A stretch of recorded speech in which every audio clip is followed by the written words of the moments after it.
Hello, কেমন আছো সবাই? হঠাৎ করে দেওরের বিয়ে ঠিক হয়েছে, তাই আমরা কেনাকাটা করতে যাচ্ছি। কালকেই তার বিয়ে, ওর জন্য আমরা একটু কেনাকাটা করতে যাচ্ছি। আমি, সারফরাজ, ওর পাপা। দেখো বাড়িটাকে ছোটোখাটোভাবে সাজানো হয়েছে, যদিও হঠাৎ বিয়ে হলেও বাড়িতে যা লাইট ছিল তাই দিয়েই সাজানো হয়েছে। এবারে একটু হলুদ মাখাতে হবে, কারণ কাল কাল ওর বিয়ের আপডেট আসছে, তোমরা দেখতে থাকো, সব কিছুই তোমাদের সঙ্গে শেয়ার করব। দেখো আমরা রেডি হয়ে গেছি, সবাই মিলে তত্ত্ব নিয়ে যাব বলে সবাই মিলে বার হচ্ছি। এবার তত্ত্ব নিয়ে নন্দায় রয়েছে,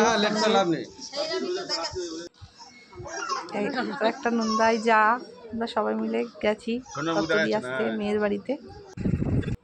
এবার মেয়ের হলুদ মাখানোর পালা। এইবার আমরা ফিরছি রাস্তা দিয়ে। দেখো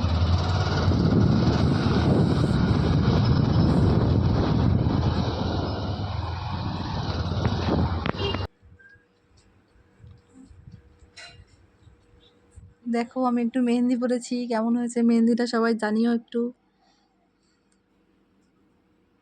মেহেন্দির কিছু ডিজাইন তোমাদের সঙ্গে শেয়ার করলাম।